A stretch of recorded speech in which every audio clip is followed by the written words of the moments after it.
Thanks so much for having us. Yeah, we really appreciate you guys letting us in here and kind of give you guys a little spiel on how we can be a resource for your kiddos and help support language development at home.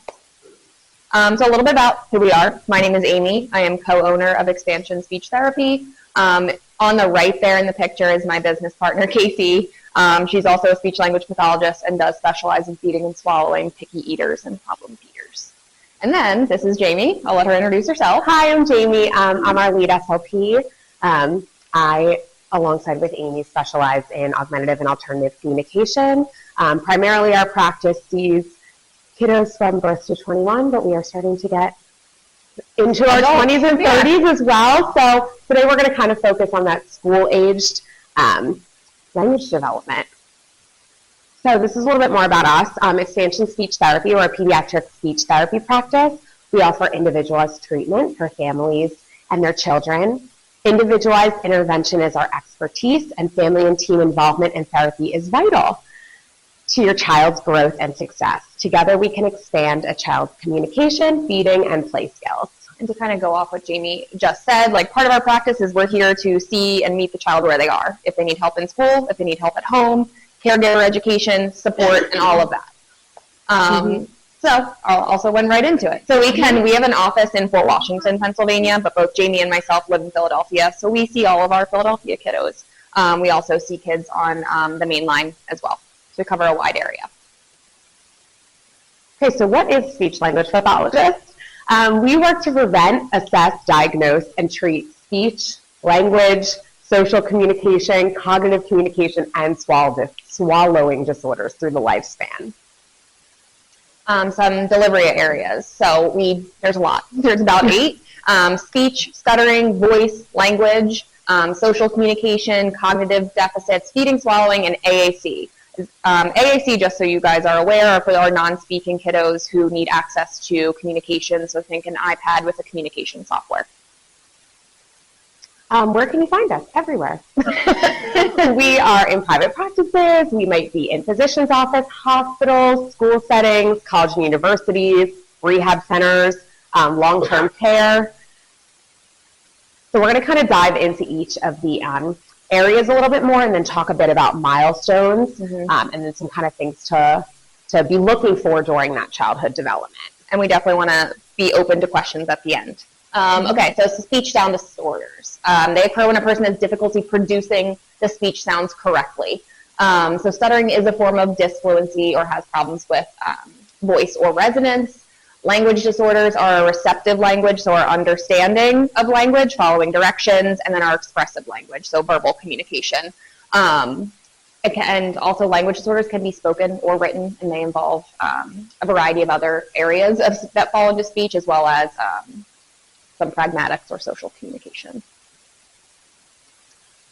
Social communication disorders occur when a person has trouble with social use of verbal and nonverbal communication.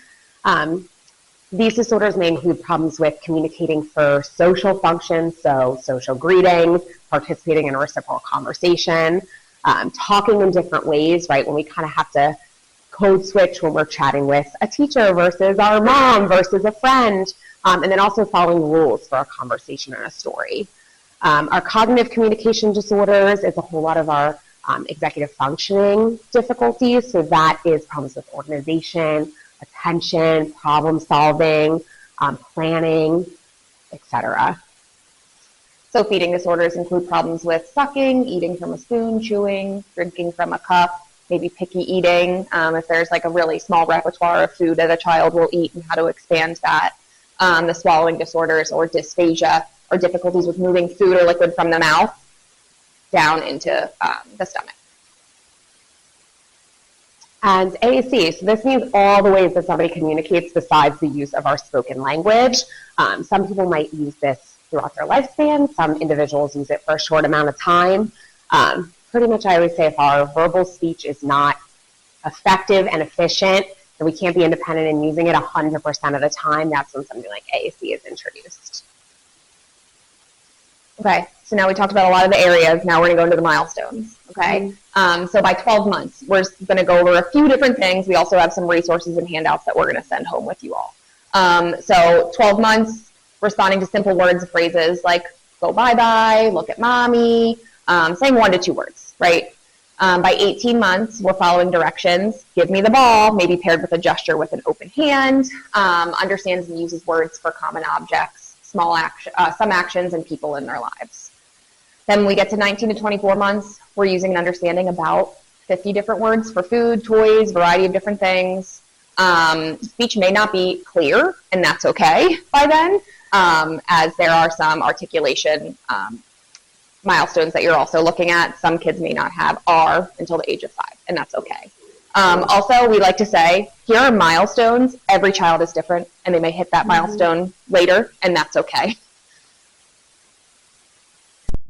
By 2 to 3 years old, we're going to see some kiddos starting to use word combinations. They're going to be repeating a whole lot of what we're saying. They're going to be trying to figure out, they're probably not going to have any grammar. We're going to be trying to figure out how to combine words. So baby, baby sit down, I want, juice drink.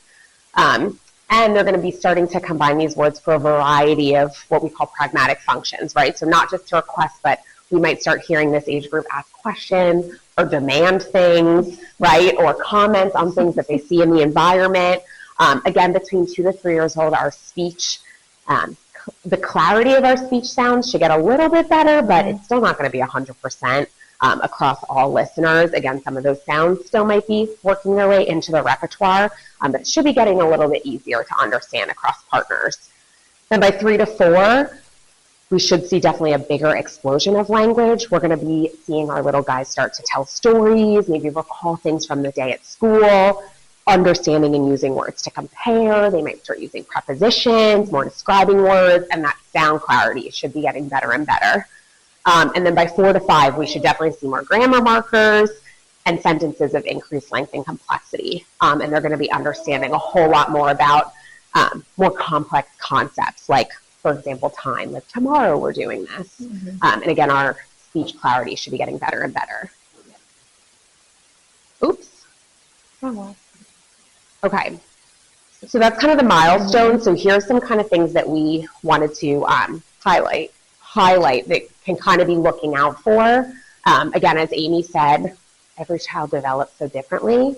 But you guys are the parents and you know your child best. So if you feel that they're not meeting some of these milestones, we would always rather you call speech OT, PT sooner, so you can get an evaluation, talk these things out, and kind of make a game plan from there to see how to best support their development. Yeah, we always say trust your mom or dad gut. If you feel like something is a little off, it's never going to hurt to call and ask those questions versus wait and have something kind of linger for a little bit longer.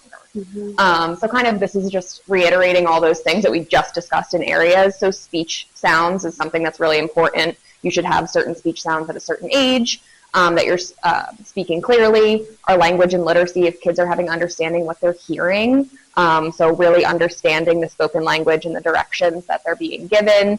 The social communication, having trouble talking with their peers. That's such a huge thing coming to school, right? Like, how do I interact with my peers? How do I initiate play? If they're struggling with that, or the cognitive communication, so the thinking skills that they need to remember to problem solve, imagination, and learning disabilities and brain damage can obviously have a huge effect on these areas. Feeding and swallowing. So this is going to kind of be seen at home and school. Again, sometimes we're going to see kids that are just very picky eaters. Sometimes this is going to pass. Sometimes we might need some support from a speech therapist or an occupational therapist to come in and do some problem solving with the family. Sometimes some kiddos are having difficulty with their chewing skills, with their swallowing skills. So that's something too that you would see at home or at school. Stuttering, again, sometimes we're seeing our little guys who, when we're having a language explosion, we're going to be repeating ourselves over and over and over and over and over again. But if some of those disfluencies persist past a certain age, then it's definitely something that we can kind of come in to support. And then again, voice. So sometimes children might sound hoarse or nasally, talking too loud, talking too softly. This might be really challenging, especially when they're in the school environment. So if you're noticing any of these difficulties, it's definitely beneficial to talk to a teacher or talk to one of the therapists to kind of troubleshoot what's going on. Okay, so some of the impacts of communication breakdowns. You obviously need language to communicate, receptive and expressive. You need to communicate to learn, reading, writing, gesturing, listening. All of these things are going to impact that child. If you know a child who has a speech and language problem, they might not be able to do grade level work, so we need to teach them those skills in order to get them to that next level. They may not have understanding social cues, so this is all kind of what we've already gone over. If they're having deficits in these areas, it's always great that we are here as a resource, and OT and PT if necessary. Okay, so we have some handouts as well to share with everyone, but we just wanted to make sure we're going to give you guys handouts for kind of everything we discussed. We also wanted to give you guys some strategies and some helpful tips and tricks for home to be able to support in that language development. So we're going to hand these out, but some of these strategies at a glance, I think the biggest one that we're always reminding people is to reduce the questions. I think it's very challenging as parents, as therapists, as teachers to not ask questions. We're asking questions all day. It's like, how was your day? What do you want to eat for snack? Where should we go after school? Sometimes our kiddos, whether they don't understand that WH question, whether they have yet to learn how to respond to that question, right? Whether maybe they can't remember what they ate for lunch at school today. Maybe their memory is like, you know, shot after a long day. We always recommend reducing questions, and instead we work on commenting, narrating, naming things that are going on in their day, so we can kind of bombard them with that language to then long-term have a better understanding of how to answer a question. And a good strategy for that too, I always tell parents, is like, if your child struggles to answer that WH question from like them reflecting on the day of what they did at school, give them multiple choices. Did you go outside? Did you eat pizza? Like giving them some options of what they did so then they can successfully have that interaction with you. Yeah, absolutely. So like giving choices, using gestures or signs. So even sometimes we'll recommend parents, you know, have like a visual from like at the end of the day at school. So like, what did you do today? Did you go on the playground? Did you have music class or did you have art class? So they kind of have those choices, and they also have some like multimodal strategies that they can utilize to best answer those questions. So we'll give these out so you can kind of see these in a little bit more detail, as well as some additional tips and tricks. So again, this is another, if you want to hold one of these, I think the biggest one on here that we always remind people is the don't say. We're always like, okay, say please, say thank you, say hi, say this, say that. Our children are just going to kind of parrot that. We want them to be able to learn language in the most natural way. So again, we really try to avoid being super vague and give them really explicit instruction on how they can best learn and develop some of these communication Autonomy, skills. spontaneous communication. Yeah, absolutely. That autonomy and independence is key. Another good one, so avoiding correcting a child's words directly all the time. It may frustrate them internally and have them shut down, right? So it's always nice to get on their level, give them time to express their thoughts, and really listen to what they have to say and kind of divert the conversation to meet them where they are, always. Okay, so we kind of blew through that because we wanted to make sure we have time for questions. If anyone has any. Yeah. I like to correct grammar. Miriam went to the playground today. I said, Miriam and I went to the playground today. What do you suggest for correcting grammar? No, that's great. Like that, what you just call it, like the recast. So right, instead of the like, you're supposed to say this, I would just recast it right back to her with that correct. With the correct grammar. Especially the pronouns are like the hardest thing. Everybody mixes and matches because again, for her whole 6 years of life, she's heard someone chatting with her, right? The like, you're going to do this, or, you know, so now that she's able to express those things, it's very tricky. Like, that's very typical. So I would just keep doing what you're doing. And it should naturally fall in, and she should be using that correctly moving forward. Just give her some time, but continue to do what you're doing. Yeah. Yeah.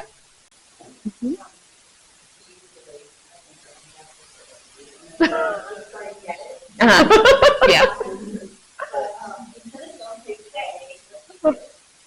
We just exactly what you described. Yeah, just model back to them. instead of saying, say thank you, Mhm. say thank you to the person who's model behavior. Yeah. Yeah. You don't do, should I say instead? You can say that. Like, Yeah. for politeness, typically, we don't automatically teach those right away. We encourage use of polite language, right? Like, we want our kiddos to use that. But typically, as speech language pathologist perspective, we're working on, like, the hard language of, like, how can we get their wants and needs met in the best way. So what do you say is fine? Yeah. Yeah. Exactly what you said. Yeah. Politeness and Yeah. Yeah, you can always encourage it, and yeah, what do you say I think is totally appropriate. Yeah.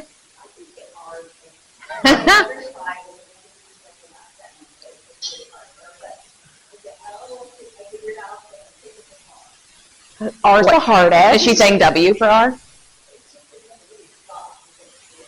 Uh-huh. Yeah.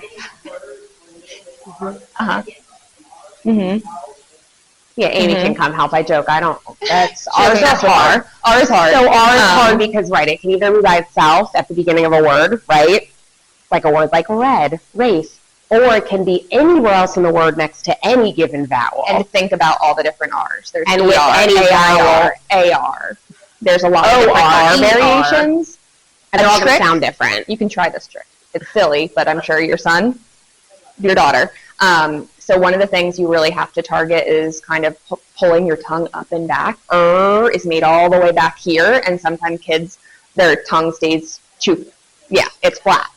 So something that I do with my kids to discuss where your tongue should be is we look in the mirror and we talk to each other, and we don't open our mouths.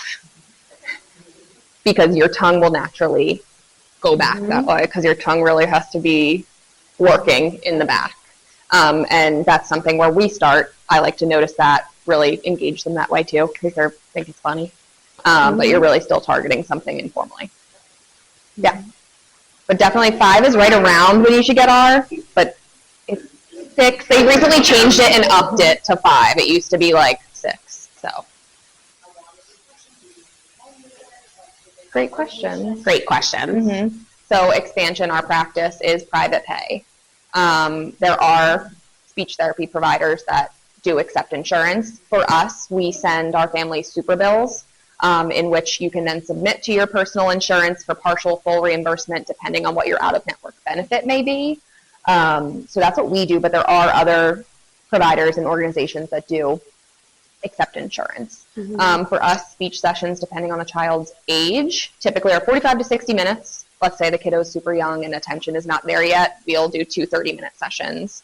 And it all depends on the kiddo's needs. If we do an evaluation and they can be seen in school and we can communicate with parents at home, we can do that. If there needs to be extra attention in the home, we can also do that. We're very transparent about whatever the child needs is how we'll create our plan of care. Yeah. That's part of the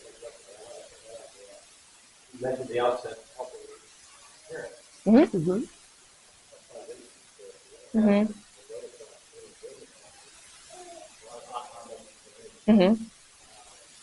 I also see this in a clinical setting. In the outpatient setting? Yeah. And so I'm wondering, how is this? That's always my first question.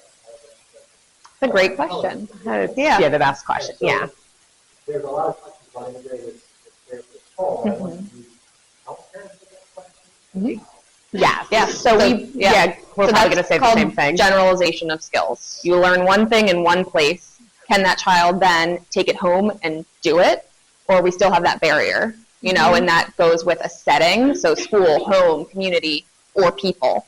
Unfamiliar communication partners, family, whatever that may be. So yeah, we usually, if they're doing great with us at home and maybe not carrying over the skills, we love to call a parent, or if we're able to meet a parent and show them what they're doing and have you join in the session, that's how we kind of operate. And we also, are pretty, again, flexible in our, if something's working at home, but we're still seeing it not working at school, we'll try to go to school. If it's working at school and it's not working in the community, we try to go into the community. We always were very big on having families involved, and actually all of us at at Expansion, we all were previously in outpatient hospital settings, so we definitely have that understanding of. And that's the reason we started the practice. Yeah. How a kid learns something in a sterile environment, a room in an outpatient setting, how do we generalize those skills? Mm-hmm. So we can talk about it more depending on what your child is working on. A good strategy might be like, hey, can I sit in on the session today and go in the room and see if you can elicit if it's speech sounds or whatever it may be. Yeah, there you can go online. There's a lot of virtual resources that we can provide to you if you're looking for that, depending on your child's area of need. Yeah. Mm-hmm.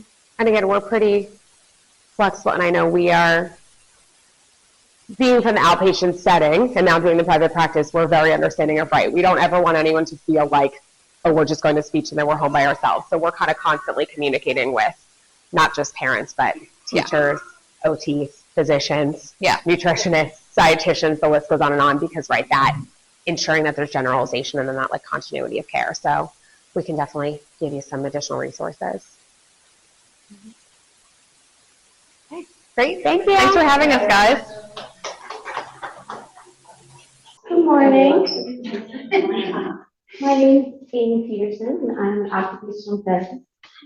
I own Practice Play OT. I've been an OT for a long time, working in hospitals and with the IU. And after many years of doing that, I would be in different classrooms and see children struggling, and I'm like, and the faculty's like, they don't get any services. They missed it by 3 points, and my heart just really bled for these kids who maybe they need 6 months with an OT, maybe 6 sessions. They need some strategies.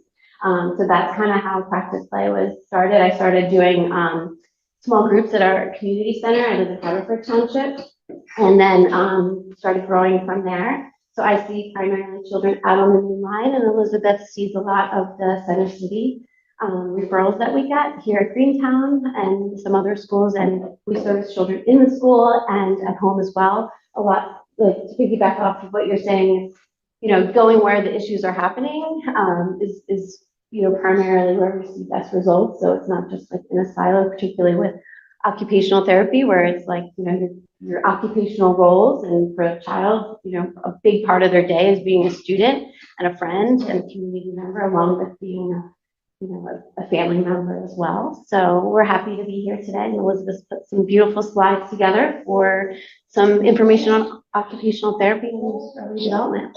And I'm Elizabeth, and I've been working with Amy for 5 years now. And I also have experience in early intervention, hospital settings, and the community.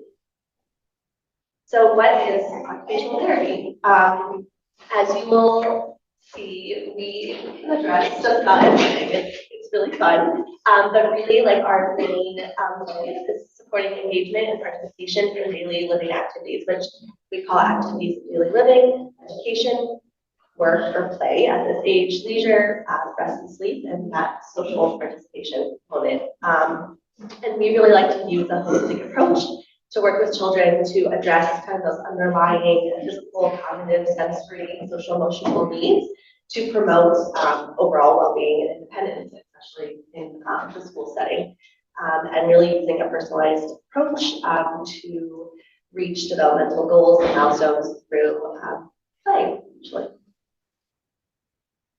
So kind of our main focus of early intervention, kind of piggybacking off of what was mentioned earlier, is the first 5 years are a really critical period of brain development. There's a lot of research out there about how important and how beneficial intervening early can be. It's more effective when it's provided earlier in life. And studies have shown that intervention can significantly improve long-term outcomes in children who do happen to have developmental delay or disabilities. But really targeting skills early on can change a child's developmental path and really improve the outcomes in all settings. So we are really big proponents of, again, having that intuition. I think something is not right, reaching out because we can make such a bigger impact early on than maybe when the child is 10, 12, what may. So what do we address? Like I mentioned, we cover a lot of things. So motor skills, fine motor, gross motor, Physical therapy addresses that a lot too, but a lot of the OT skills, they have underlying gross motor strength components, so we are addressing that as well. Visual motor skills, cognitive skills, specifically executive functioning and memory, usually for some of those older kiddos. Self-care, usually what we're looking at is dressing, eating, grooming, sometimes sleep, nap participation, and then sensory processing. We are really skilled and trained in identifying needs, creating sensory diets, and providing those school and home supports. So we'll dive into some of the main areas that we really address more so in the school setting with some of those school-aged children.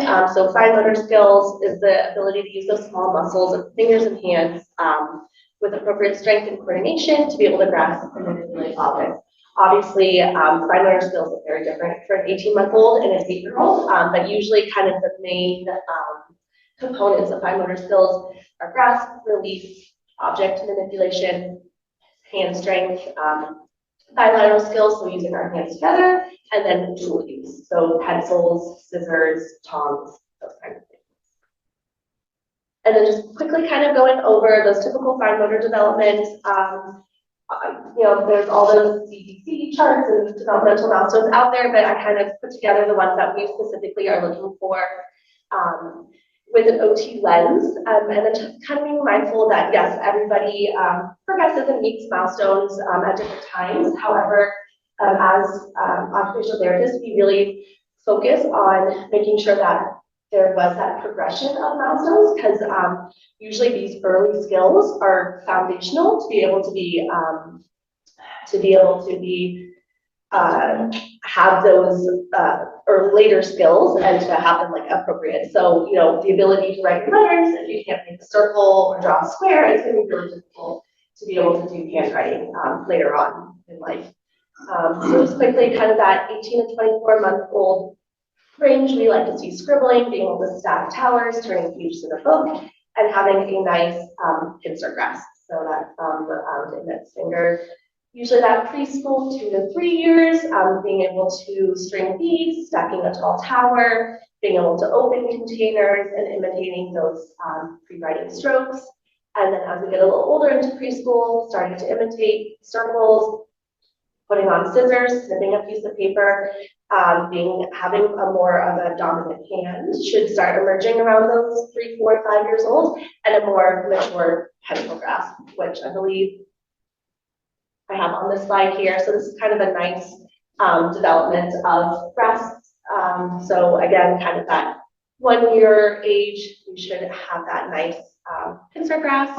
And as the child progresses, eventually by kindergarten, first grade, we really should have that nice dynamic tripod by 3-finger grasp.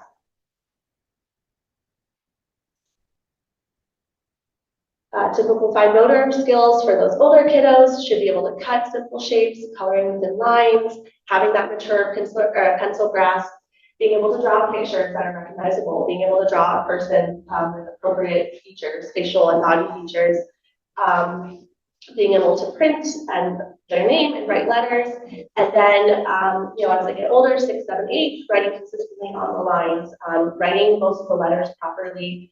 And hand manipulation skills, which we'll go over in another slide, being able to lace, thread small beads, and we really should have an established dominant hand. And as you may have noticed, I don't have an dominant hand listed until 3, 4 years. Really, up until 3 years old, a child should not have a dominant hand. They should be fluidly using both hands. They should be able to use 2 hands together, and not until they truly are starting to do some of those pre-writing, pre-handwriting skills should that dominant hand emerge. Sometimes you'll see too, like with those like 5, 6, 7-year-olds who really haven't had a hand dominance established yet, like they have decreased ability to cross the midline of their body, so they'll like write with their left hand across the left side of the page, switch to their right. So it's interesting to just kind of see how the left and right brain are communicating to each other or not. So even if you're seeing some of that at home too, and they're a little on the older side, just trying to do some like cross-body movements, like prior to writing tests, kind of starts to get the brain talking to one side to the other. So those are some little tips that you could do too at home if you're kind of, you know, seeing that in some older children, a lot of switching, just trying to do more cross-body movements, and also just offering the writing tool in the midline of the body, like where are they initiating the task with, like take this bottle top off, or, you know, just not always like putting the fork on the left or whatever, you know, just offering things in the midline, just kind of see what's the pattern, what do they go for initially. And that kind of goes back to that underlying, you know, looking at the underlying skills that are needed for handwriting. So you need to be able to cross your midline, which is the gross motor skills, to be able to do handwriting, but it all is intertwined and they all build off of each other. And then some of those in-hand manipulation skills for those older kiddos. So finger to palm translation, so being able to pick something up and hold on to it in their palm. And then being able to do palm finger translation, so being able to have, you know, a couple coins or a couple beads in their hand and being able to push it to the fingertips one at a time. Shifting, being able to turn pages in a book. Simple rotation, being able to open up lids and containers, and then more complex rotation. Again, that'll be more of those first graders being able to, you know, rotate a pencil from eraser to tip without using that other hand to assist. So then we also have visual motor skills, which kind of go hand in hand with those fine motor skills. But this is the ability to coordinate visual information with physical movement. So children use these to guide their actions, supporting everyday tasks and learning. So hand-eye coordination, spatial awareness, really precise fine motor control. So that would be handwriting, coloring, mazes, dot to dots, those kind of things. Visual perceptual skills, pre-writing and handwriting skills. And visual perceptual skills, those are kind of like underlying skills of handwriting. So like, trying to think, like visual discrimination, visual memory, really, there's a lot of components to it, which can impact the child's ability to have strong visual motor skills. So again, kind of that early development. So we're looking for the ability by 3 years old to be able to copy patterns with blocks, building towers, imitating those pre-writing strokes, being able to copy a circle and snipping with scissors. At preschool age, cutting a paper in half, copying a cross, copying a square, copying more, or cutting simple shapes, being able to color inside the lines, and being able to fold a paper in half. And then as we're getting more into school, first, second grade, being able to write their first name. Again, drawing basic pictures and forming letters and numbers correctly, and being able to write on the lines. So it does look very similar to those fine motor skills, but they all are intertwined. So some things to look for under 5 years. Really the biggest thing is not meeting some of those milestones, having those immature grasping patterns. So maybe, you know, you have a 2.5-year-old and you notice they're picking up their Cheerios like this, and they're still using a whole, you know, fistic grasp.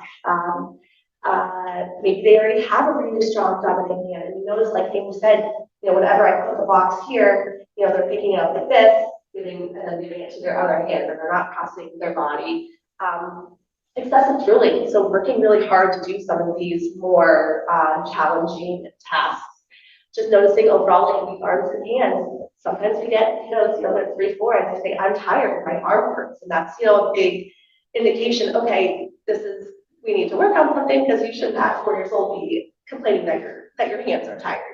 And then trickier uncoordinated movements, and just overall avoiding these activities, avoiding things that are tough. And then something to look at when you're over 5 years old. Again, not meeting some of those milestones. Probably the biggest indicator at this age is that handwriting, that we're just not getting our letters right. We're not able to cut, perhaps. The grasping, we don't have a tripod to get grasp. We don't have a dominant hand. Handwriting is really messy. Or perhaps handwriting is, you know, they're ripping their paper because they're pushing so hard on the pencil, or they have really light handwriting. That could be a strong, that could be an indicator that perhaps there's some fine visual motor things going on. Again, avoiding these things, like I don't want to do handwriting, saying handwriting is terrible, those kind of things. And then also, which we'll talk about and a few more slides, difficulties with those self-care dressing tasks. So, usually by 4 or 5 years, we're a little bit more independent. We're able to take our clothes off, put them back on. And then a sign that when those skills are challenging can be a sign that perhaps, again, there might be some fine motor, visual motor things going on. And then for ball skills, not being able to catch a ball, not being able to throw a ball, not being able to get into a net might be an indicator that there's some other things going on. So ways to support skills at home with those younger ones, playing with blocks, sorting things, stringing beads, playing with Play-Doh and Play-Doh tools. So giving them those plastic Play-Doh fork and knife or scissors, just getting them used to manipulating those tools. Using broken crayons to support proper grasp. So perhaps you have, a 3-year-old who's still holding a crayon like this, break it in half, and they have to use their fingertips to manipulate it. So little easy ways to do that. Squeezing things, squeezing little like eyedroppers, sponges, spray bottles to strengthen those hands. Sticker play, great way to promote a pincer grasp. Doing wheelbarrow walks, animal walks to strengthen the shoulder girdle, strengthen the hands, ripping paper. For some older kiddos who maybe we notice they're having some challenges with handwriting, doing and coordinating their use of their pencil, doing mazes, doing color by numbers, doing connect the dots, doing puzzles, and not only for the fine motor aspect, but can they look at a picture and put all the pieces together to imitate that picture?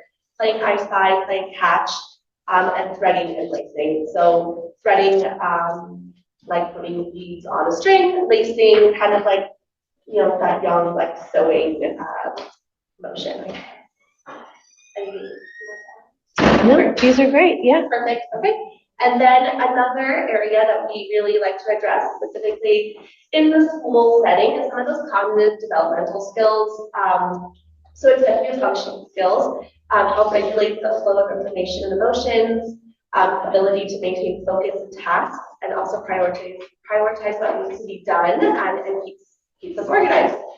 We also address emotional regulation, so a child's ability to recognize, understand, and manage emotions in an appropriate way, and self-regulation skills. So ability to manage, these are very similar, but ability to manage emotions, tension, and behavior in order to kind of regulate themselves and meet the demands of the classroom and social environment. And I feel like we get a lot of kiddos that perhaps have strong emotional regulation skills in the sense that they know, what they know the emotions, and they know what the appropriate response is, but that self-regulation aspect, when they have those high demands that are in those settings at school, those feel it deeply. Yeah. So just a quick overview of some executive function development. So 1 to 2 years old, they're able to shift attention to new things. They're perhaps inhibiting some reflexive behavior, but consistently. Don't throw your spoon on the ground. Maybe 50% of the time they're stopping that action, and they are able to follow simple 1 to 2 step directions. So go get your shoes, go to the front door, those kind of things.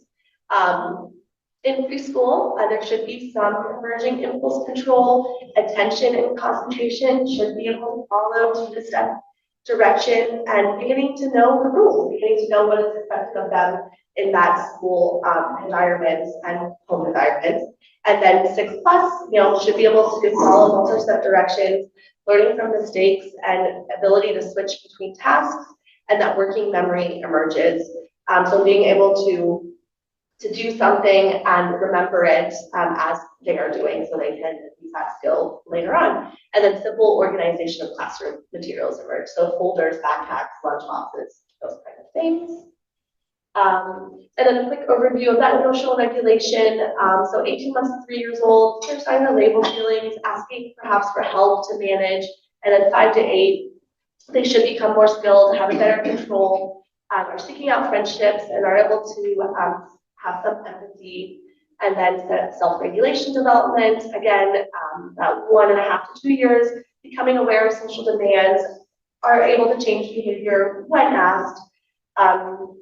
Preschool age, again, self-control, begins to follow rules and guidelines outside of the house as well. And then 5+, They should have a strong sense of self-control, follow needed guidelines, sense of fairness, and a conscience emerges around this age as well. And then things that we are looking for, and I just want to make a note that really, many kiddos may have difficulties transitioning between activities, but really what we're looking for is if that's consistent and really disrupting day-to-day life, and you really aren't able, to go to school, do the things that are important to your family and your child. So difficulty transitioning between activities, trouble waiting their turn, frequent outbursts or meltdowns, trouble focusing on tasks, really intense emotions, having really a tough time calming after becoming upset, or even just becoming happy. Sometimes just having a tough time coming down from strong emotions, and an inability to adjust your responses to different situations. Kind of that eye contact, that social aspect by 2 years old, and then falling behind peers academically, and usually we see that with those older kiddos. And then poor organizational skills with the older kiddos, again, they have a really messy desk, messy backpack. Their homework is all over the place.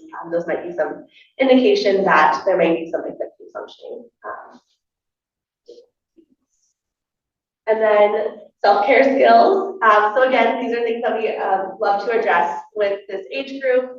Self-care skills are really essential for independence and managing everyday tasks independently. So feeding, dressing, grooming, toileting, sleep, on and on, whatever is important to that child. We are trained and skilled to try to help them become independent and meet those milestones. And the feeding component, I really go into it so much today, but we can address it not only from the ability of using the utensils, but the sensory aspect as well.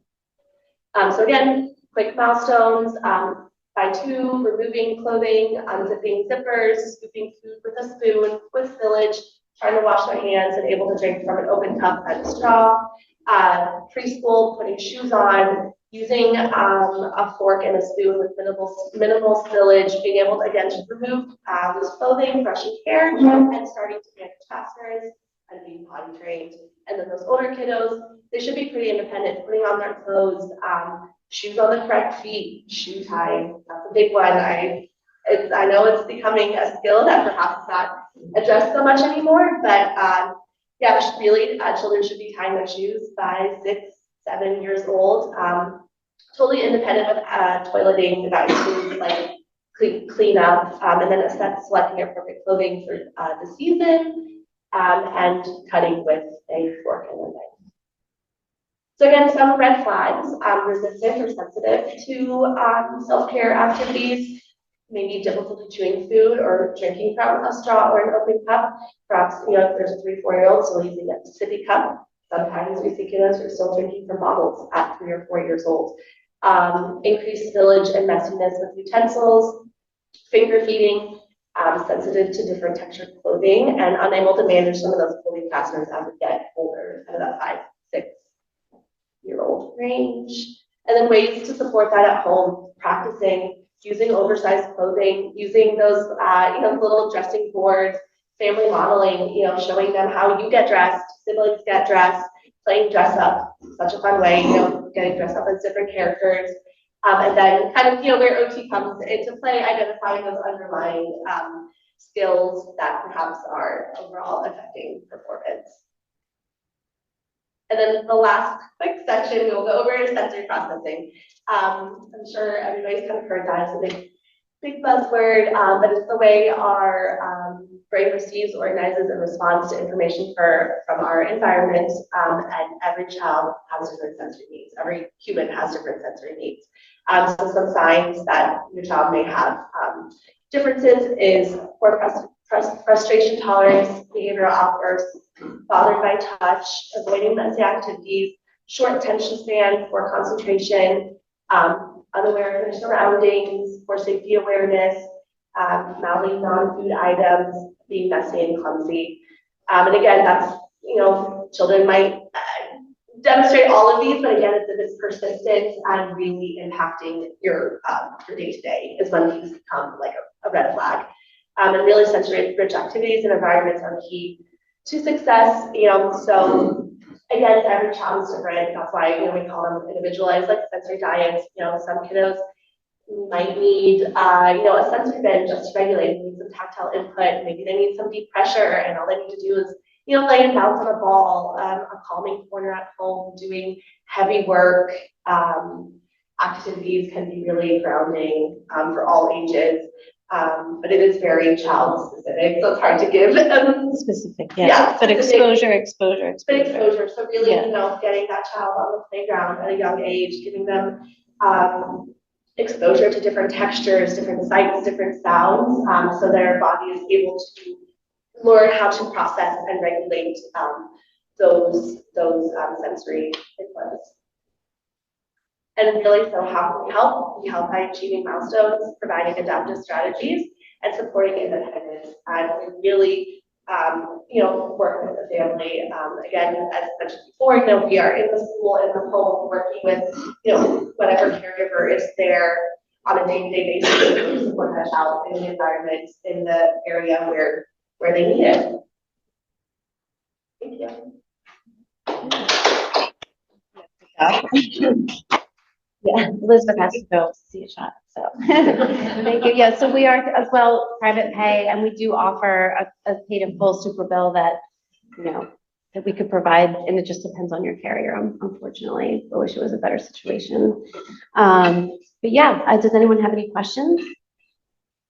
Just a comment is that it's so reassuring and affirming that the Greene Towne program works on all of these skills in depth and isolating specific skills throughout the progression of the program. And that's because this is all about child development. We're all about child development. So anyway. Yeah, and we've done that's in-services. good news for all of us. We're here. Yeah, and we've all done in-services with the staff. So, you know, we're all kind of using the same language and, you know, can give strategies and, you know, are available for questions and things like that.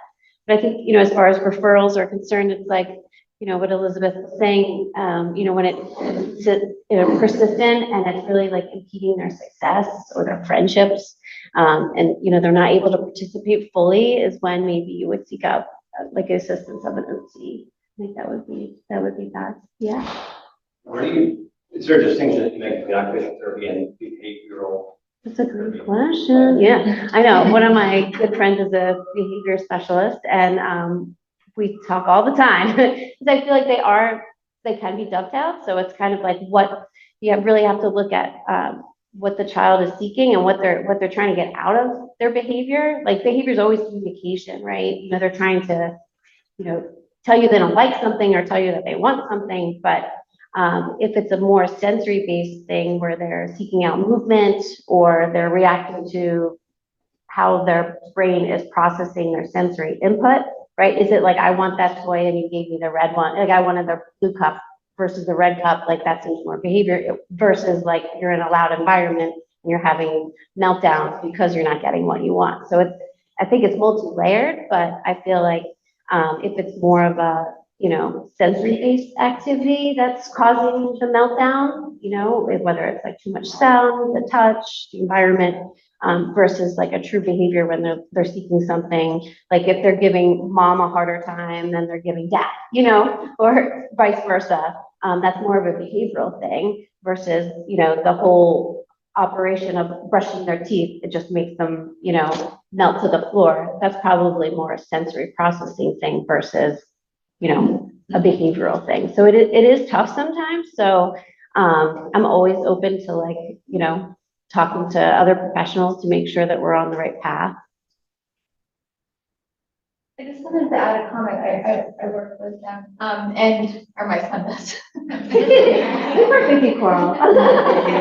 I was really surprised at how much the like output of skills, like the gross motor and fine motor, were being limited by the lack of emotional regulation. And JoJo was really great at making feelings, so I didn't see that as an issue. And then Elizabeth worked with JoJo in the beginning for a long time on emotional regulation, and now he's able to, he has so much more stamina that he's able to do the hard things and make a lot of growth in those fine motor and gross motor. So a learning for me was like how combined all of the, intertwined all of those skills are. Yeah. And then I also wanted to say thank you, Judge also works with Jamie, and how wonderful these providers are, and I say they're like Team JoJo, and with Greene Towne support, they've made such a transformational difference. So I personally, as a parent and someone who's sensitive, I would highly recommend both of these.